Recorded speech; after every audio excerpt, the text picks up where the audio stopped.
नमस्कार साथियों, आज हम तकनीकी सहायक भर्ती परीक्षा 4 नवंबर 2012 का जो पेपर है, जो अजमेर विद्युत वितरण निगम लिमिटेड, जयपुर विद्युत वितरण निगम लिमिटेड, जोधपुर विद्युत वितरण निगम लिमिटेड के द्वारा तकनीकी सहायक भर्ती परीक्षा का लिया गया था 4 नवंबर 2012 को।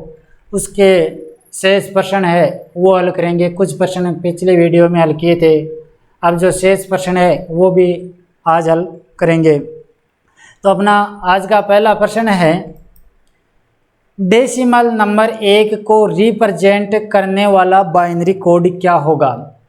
यानी जो डेसिमल है उसको बाइनरी में बदल रहा है। तो डेसिमल में 1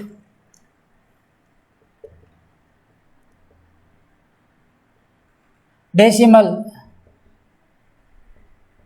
बाइनरी, अब देखो डेसिमल में 0 तो बाइनरी में भी 0 और 1 तो 1, यानी 0 और 1 बाइनरी, डेसिमल, ऑक्टोमल, हेक्साडेसिमल सभी में एक ही होता है। यानी ऑक्टोमल में पूछ ले, ऑक्टोमल या हेक्साडेसिमल,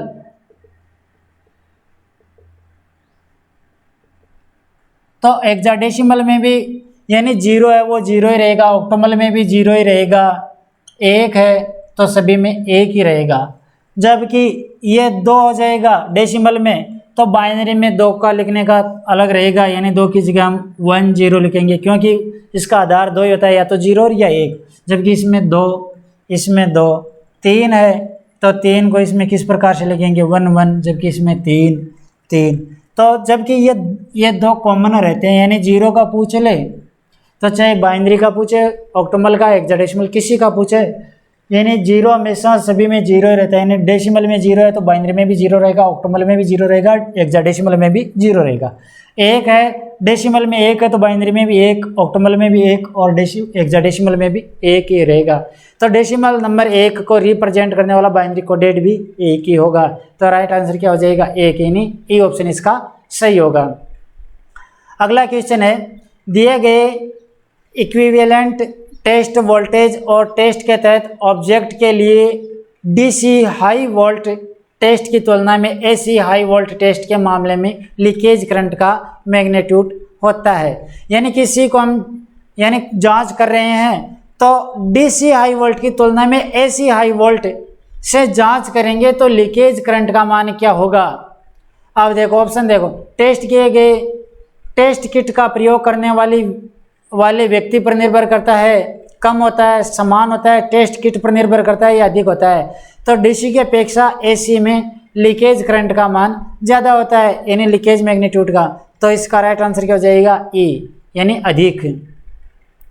अगला क्वेश्चन है, घरेलू वायरिंग के लिए जैसे जैसे अधिक से अधिक रूम टेस्टिंग के लिए जोड़ने पर मेगर वैल्यू क्यों गिरती है। यानी घरेलू वायरिंग की इंसुलेशन टेस्ट करते हैं तो जो जो हम लाइन अतिरिक्त जोड़ते रहते हैं तो मेगर की वैल्यू घट जाती है। क्यों घट जाती है? क्योंकि अधिक से अधिक जो रजिस्टेंस है, यानी जो इंसुलेशन रजिस्टर है, वो समांतर क्रम में जुड़ जाते हैं। यानी पहले एक परिपथ था, 2 या 3 या 4 इस प्रकार से परिपथ जोड़ते हैं तो वो समांतर क्रम में परिपथ जुड़ रहे हैं, इस कारण इंसुलेशन रेजिस्टेंस घट जाता है। तो ऑप्शन देखो किसमें है, सीरीज में अधिकाधिक वायर एंड होते हैं, नहीं। मेगर वोल्टेज और कम हो जाता है, नहीं। अधिकाधिक इंसुलेशन रेजिस्टेंस समांतर में जुड़ते हैं, सही। अधिकाधिक कैपेसिटेंस पैरेलल में जुड़ते हैं, नहीं। अधिकाधिक इंसुलेशन रेजिस्टेंस सीरीज में जुड़ते हैं भी नहीं। तो राइट आंसर क्या हो गया सी, अधिकाधिक इंसुलेशन रेजिस्टेंस पैरेलल यानी समांतर में जोड़े जाते हैं।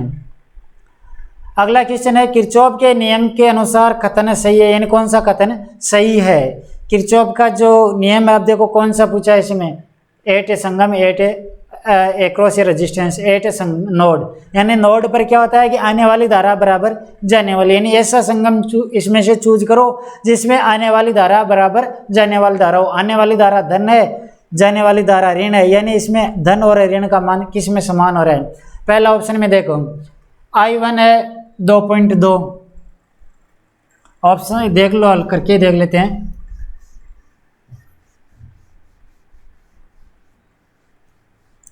तो देखो I1 बराबर है 2.2 एम्पियर, ये है धन यानी आ रही है। I2 ये भी धन यानी चिन्ह नहीं दे रखा है तो धन 1.8 एम्पियर, और I3 माइनस 4 एम्पियर। अब देख लो ये दोनों धन और ये ऋण, इनका योग इसके बराबर है क्या, 2.2 और 1.8 कितना हो गया 4, तो ये हो गया +4, ये हो रहा है -4, तो ये बराबर है, तो 8 संगम यानी ये 8 नोड या कह सकते हैं ये सही है। तो इसमें तो यही सही होगा। अब देखो 8 नोड किस में दे रखा है, तीसरे सी में दे रखा है। सी में क्या है 4.2 + 1.8 कितना हो गया 4.2, 5 6 हो गया, यानी आने वाली 6 जाने वाली 5 है, तो ये गलत है।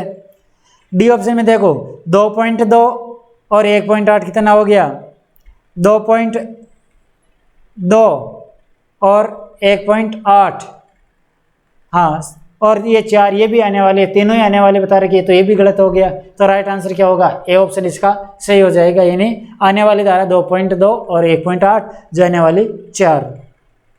अगला क्वेश्चन है पेट्रोल कार के इग्निशन सिस्टम में डिस्ट्रीब्यूटर की भूमिका होती है, यानी पेट्रोल कार के इग्निशन सिस्टम में डिस्ट्रीब्यूटर की भूमिका क्या होती है। जो डिस्ट्रीब्यूटर होता है वो क्या होता है, जब सिलेंडर जो सिलेंडर के अंदर पिस्टन है संपीड़न अवस्था में था, यानी वायु का संपीड़न करता है, उस समय स्पार्किंग करके वहाँ आग प्रज्वलित करना, यानी स्पार्किंग प्लग को स्पार्किंग देना कह सकते हैं हम। तो इसमें राइट आंसर क्या हो जाएगा, स्पार्क प्लग को सही फायरिंग ऑर्डर में वोल्टेज देना, यानी उसको फायरिंग करने के लिए सही वोल्टेज देना। किस समय, जब वह संपीड़न अवस्था में, वायु संपीड़न अवस्था में होती है, उस समय देता है। तो क्या हो जाएगा इसका डी आंसर सही हो जाएगा स्पार्क प्लग को सही फायरिंग ऑर्डर में वोल्टेज देना। अगला क्वेश्चन क्या है, उस आकार का नाम बताए जिसका दी गई मात्रा में सरफेस एरिया न्यूनतम होता है, यानी सरफेस एरिया उसका सबसे कम किसका होता है, इन ऑप्शनों में से किसका होता है, स्फीयर का। तो राइट आंसर क्या हो जाएगा, ए स्फीयर।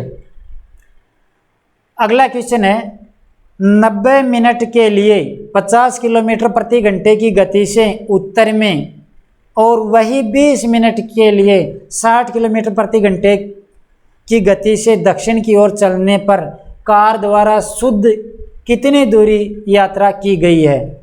यानी कोई कार है, मान लो जो 90 किलोमीटर प्रति घंटे की चाल से उत्तर में जा रही है, मान लो ये कि ये कार है, ये 90 किलोमीटर प्रति घंटे की चाल से उत्तर में जा रही है, कितनी देर तक, 50 किलोमीटर प्रति घंटा, यानी एक कार है जो 50 किलोमीटर प्रति घंटे की चाल से उत्तर दिशा में जा रही है, 90 मिनट तक चल रही है। 90 मिनट का ऐसे क्या हो गया कि 1.5 घंटा, यानी 1.5 घंटे तक उत्तर में चल रही है, तो 1 घंटे में 50 किलोमीटर चल रही है, तो 1.5 घंटे में कितने किलोमीटर चलेगी, 75, यानी यहाँ से ये 75 किलोमीटर की दूरी तय कर लेती है 90 मिनट में, यानी 90 मिनट में 75 किलोमीटर उत्तर में जा रही है। वहाँ से वही कार 20 मिनट के लिए 60 किलोमीटर प्रति घंटे से दक्षिण में वापस आती है। यहाँ से 20 मिनट के लिए वापस ये दक्षिण में आ रही है, यानी यहाँ से 20 मिनट के लिए, और इसकी चाल क्या हो गई 60 किलोमीटर प्रति घंटा, यानी 60 किलोमीटर 1 घंटे में, यानी 1 मिनट में 1 किलोमीटर चल रही है, तो 20 मिनट में कितनी हो जाएगी, वापस आ रही वो कितनी हो गई 20 किलोमीटर, यानी यहाँ से ये दूरी कितनी होगी 20 किलोमीटर। अब कार यहाँ पे हैं तो ये दूरी क्या हो जाएगी, देखो ये दूरी तो है 75 किलोमीटर और ये है 20, ये तो टोटल तो है 75 और ये है 20, तो शेष कितनी हो जाएगी 75 माइनस 20 कितना हो रहा है 55 किलोमीटर। तो ये जो अभी कार है ये प्रारंभिक से यहाँ तक की दूरी कितनी है 55 किलोमीटर। तो राइट आंसर क्या हो जाएगा 55 किलोमीटर, किस में है बी ऑप्शन में। तो राइट आंसर हो गया बी। अगला क्वेश्चन है बाइनरी कोड 101 का रिप्रेजेंट डेसिमल नंबर क्या होगा, यानी बाइनरी में 101 को डेसिमल में किस प्रकार अंकित करेंगे। अब देखो कुछ तो याद करने के लिए भी है और गणना भी कर सकते हैं, हल भी कर सकते हैं, गणना करके भी निकाल सकते हैं इनको। देखो बाइनरी, डेसिमल और बाइनरी। डेसिमल में 0 0, 1 1, डेसिमल में 2, तो इसमें 0 और 1 आना चाहिए, कितना हो जाएगा 1 0, 3 3 का हो जाएगा 1 1, 4 4 का हो जाएगा 1 0 0, 5 1 0 1। तो क्या हो जाएगा, 5 को किस प्रकार से प्रदर्शित करेंगे, 1 0 1 को, तो 1 0 1 को किस से प्रदर्शित करेंगे, 5 से। तो इस प्रकार से भी हल कर सकते हैं या इसको गणना करके भी निकाल सकते हैं। तो ये था यानी बाइनरी को डेसिमल में बदलना कुल मिलाकर। तो कितना हो जाएगा, यानी 1 0 1 को किस प्रकार प्रेजेंट करेंगे, यानी एक कम से कम 7 या 8 तक तो आने चाहिए, 10 तक तो जो भी है, तो 5 होगा इसका। व्हीटस्टोन ब्रिज में गैल्वेनोमीटर से कितना करंट पास होता है। व्हीटस्टोन सेतु है, इससे गैल्वेनोमीटर से कितनी धारा प्रवाहित होती है। हरदम शून्य नहीं, क्योंकि जब संतुलित अवस्था में होता है उस समय शून्य होती है, हरदम शून्य हम नहीं कह सकते हैं। गैल्वेनोमीटर के प्रतिरोध से विभाजित गैल्वेनोमापी के एक्रॉस वोल्टेज, यानी गैल्वेनोमीटर के प्रतिरोध से विभाजित गैल्वेनोमीटर के एक्रॉस वोल्टेज, सही है, यानी प्रतिरोध से विभाजित एक्रॉस वोल्टेज। हाँ, V यानी प्रतिरोध से हम विभाजित करें, यानी भाग प्रतिरोध का लगा रहे हैं एक्रॉस वोल्टेज के, यानी V/R कह रहे हैं, तो I बराबर हो जाएगा यानी एक प्रतिरोध के एक्रॉस वोल्टेज बटा प्रतिरोध का मान, तो ये सही है। अज्ञात प्रतिरोध से विभाजित सप्लाई वोल्टेज नहीं, ब्रिज के नेट प्रतिरोध से विभाजित सप्लाई वोल्टेज, ये भी गलत हो गया। और गैल्वेनोमीटर के एक्रॉस वोल्टेज इंटू गैल्वेनोमीटर का प्रतिरोध, तो राइट आंसर क्या हो जाएगा इसमें, गैल्वेनोमीटर के प्रतिरोध से विभाजित गैल्वेनोमीटर के एक्रॉस वोल्टेज, यानी वोल्टेज में एक्रॉस यानी प्रतिरोध का भाग लगाकर निकाल रहे हैं, तो राइट आंसर हो गया बी। अगला क्वेश्चन है, पारंपरिक फ्लोरोसेंट ट्यूब लाइट में चौक कहाँ लगाते हैं। ट्यूब लाइट परिपथ में चौक कहाँ लगाई जाती है। देखो ट्यूबलाइट परिपथ किस प्रकार का होता है, जो ट्यूब होती है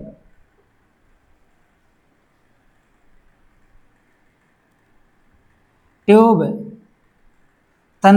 के टंगस्टन फिलामेंट, अब इनका कनेक्शन किस प्रकार से होता है, ये चौक और ये फेज और न्यूट्रल से कनेक्ट करते हैं और इसको स्टार्टर से, ये मान लो कि स्टार्टर,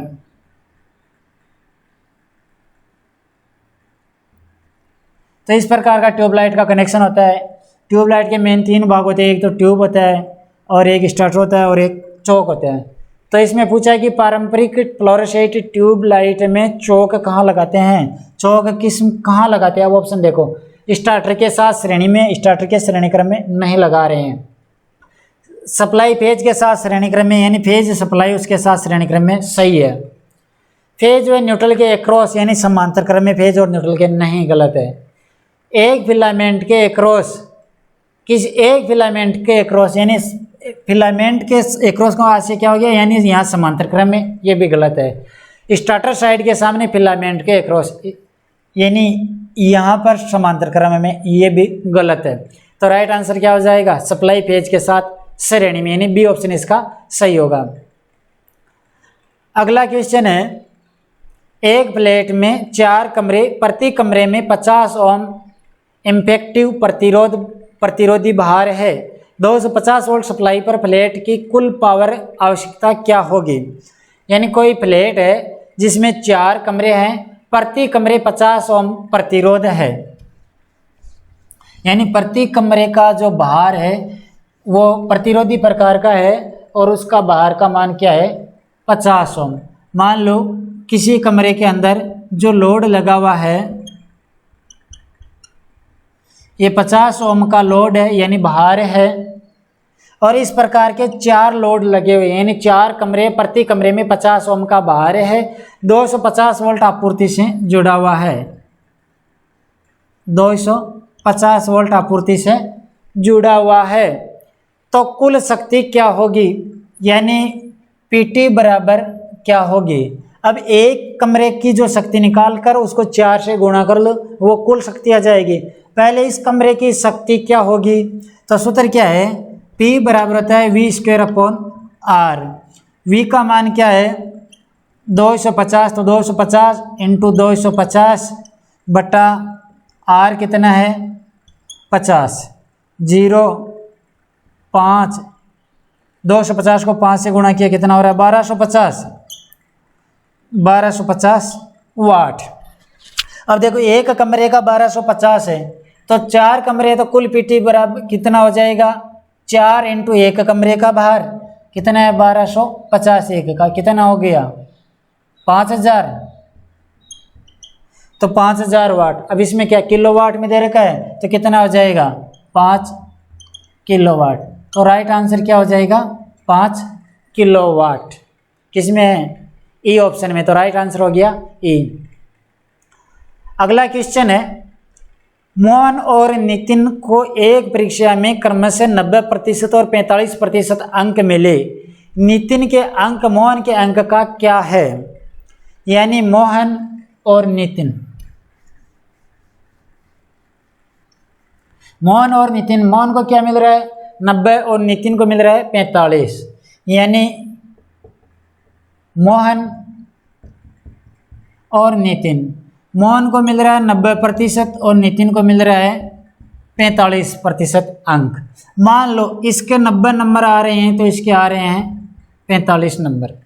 अब पूछा है नितिन के अंक मोहन के अंक का क्या है प्रतिशत में, यानी नितिन को जो ये 45 मिले हैं ये इसकी अपेक्षा कितना है, तो क्या हो जाएगा प्रतिशत में निकालेंगे तो 45/90 इंटू 100, 0 से 0 5 कितना हो गया 50%, यानी जो इसको नितिन को मिल रहे हैं मोहन के जो अंक है उसका 50%, यानी आधा ही मिल रहा है। तो राइट आंसर क्या हो जाएगा 50%, यानी बी ऑप्शन इसका सही होगा। अगला क्वेश्चन है, यदि तापमान 40 डिग्री सेंटीग्रेड है तो फ़ारेनहाइट में कितना होगा, यानी सेंटीग्रेड में दे रखा है फ़ारेनहाइट में पूछा है, तो किस प्रकार से निकालेंगे। देखो अपना सूत्र क्या है, तापमान को एक यानी से दूसरे में परिवर्तन करना है, यानी सेंटीग्रेड को फ़ारेनहाइट या रिमर या केल्विन में किस प्रकार से परिवर्तित करते हैं। इसका सूत्र है C/100 बराबर F-32/180 बराबर K-273/100 बराबर R/80। अब देखो ये पूछा है तो ये लेंगे, यदि ये पूछे तो इनको भी साथ में ले सकते हैं, इन्हें आपस में एक दूसरे को पक्षांतरण करके सूत्र बना सकते हैं। अब पूछा क्या है, यदि सेंटीग्रेड में 40 डिग्री है तो फ़ारेनहाइट में क्या होगा, यानी 40 डिग्री सेंटीग्रेड है तो 40/100 बराबर F-32/180। पक्षांतरण कर लो, 40 इंटू 180/100 बराबर F-32, 0 0 कितना हो गया 18 चौक 72 बराबर F-32। तो F बराबर क्या हो जाएगा, ये माइनस है इधर आ जाएगा तो क्या हो जाएगा प्लस, तो 72 प्लस 32 बराबर हो जाएगा F। तो F बराबर क्या हो जाएगा 72 और 32 कितना हो रहा है 104, तो 104 डिग्री फ़ारेनहाइट। तो यानी फ़ारेनहाइट में क्या होगा 104 डिग्री होगा। तो F में कितना हो जाएगा 104 डिग्री यानी फ़ारेनहाइट में होगा। अगला क्वेश्चन है, 2 फैरेड और 4 फैरेड के 2 कैपेसिटर 30 वोल्ट पर चार्ज किए गए हैं और 5 ओम प्रतिरोध के समांतर में संयोजित है, यानी कोई 2 संधारित्र है जिनका मान है एक का 2 माइक्रोफैरेड है, एक का 4 सिर्फ फैरेड में ही है, एक 2 फैरेड का है और एक 4 फैरेड का है, 30 वोल्ट पर चार्ज किए गए हैं। मान लो कोई संधारित्र है, यह है 2 फैरेड का, ये 30 वोल्ट पर चार्ज किया गया है। ये दूसरा संधारित्र है, यह 4 फैरेड का, ये भी 30 वोल्ट पर आप चार्ज किया गया है। इनको एक रजिस्टेंस के साथ समांतर क्रम में जोड़ रहे हैं। ये 5 ओम का रजिस्टेंस है, इसके साथ समांतर क्रम में जोड़ रहे हैं।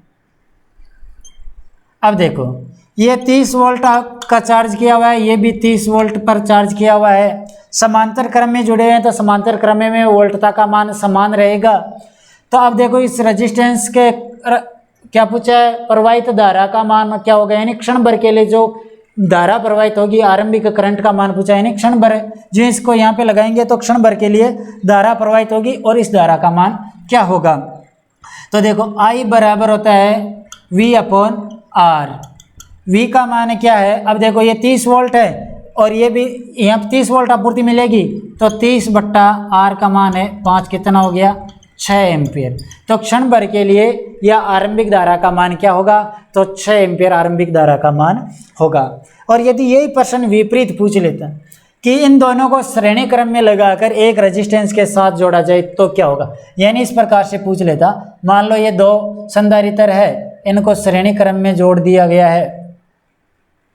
अब देखो ये 30 वोल्ट है, ये भी 30 वोल्ट है और यहाँ पे ये रेजिस्टेंस है 5 ओम का। इसका पूछ लेता है बताओ धारा का मान क्या होगा। तो इस समय क्या होता है, ये श्रेणी क्रम में वोल्टता का मान कितना हो जाता, टोटल वोल्टेज कितना होता 60 वोल्ट।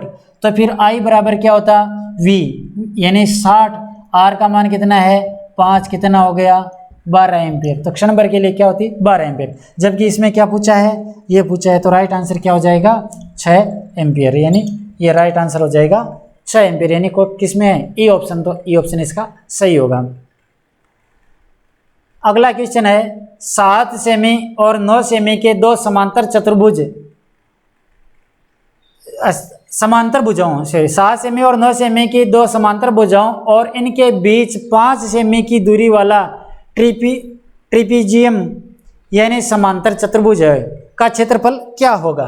किस प्रकार से पूछा है, देखो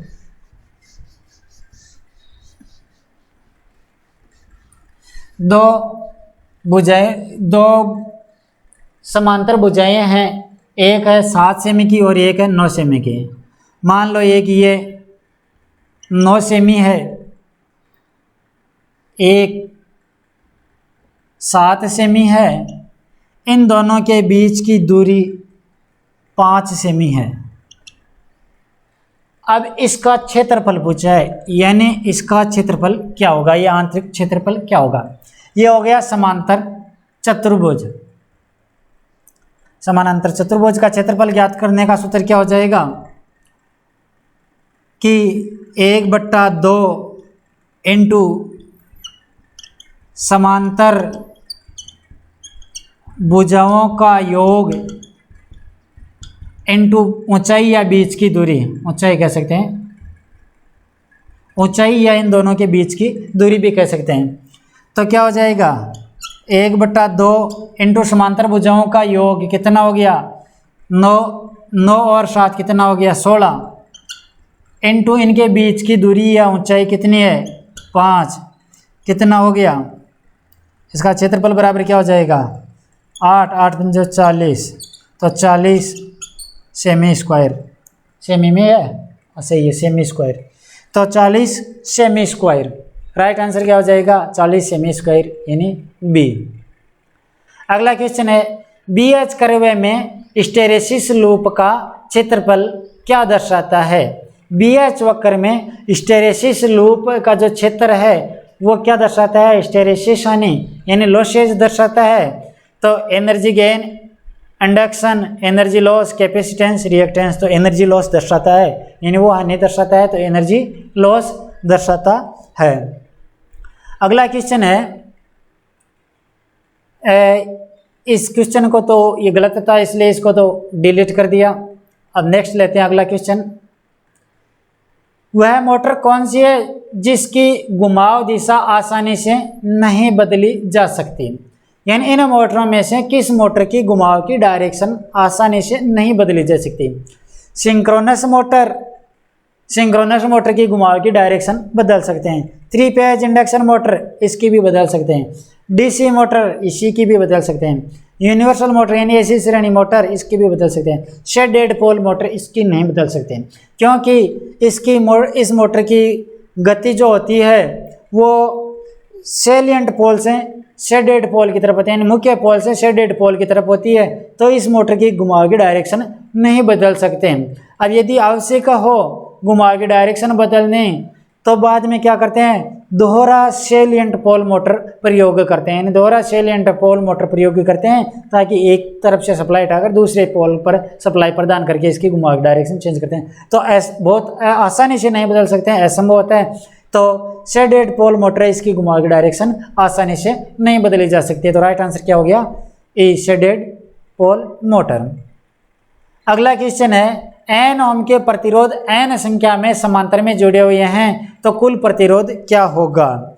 यदि समान मान के प्रतिरोध उतनी संख्या में समांतर क्रम में जुड़े हुए हैं तो उनका प्रतिरोध हमेशा 1 ओम होता है।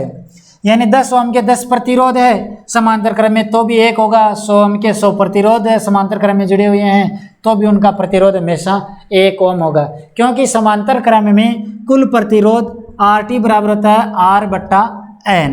यहाँ R क्या है, एक प्रतिरोध का मान, N क्या है, प्रतिरोधकों की संख्या। अब मान लो 10 ओम के 10 प्रतिरोधक समांतर क्रम में जुड़े हुए हैं, यानी N ओम के N संख्या, तो वही बात हो गई, यानी 10 ओम के 10 प्रतिरोध का हो, चाहे 100 ओम के 100 का हो, चाहे 5 ओम के 5 का हो। तो यहाँ R का मान कितना हो गया 10, N का मान कितना हो गया 10, कितना होगा 1 ओम। यदि यहाँ हम कहें कि 20 ओम के 20 प्रतिरोधक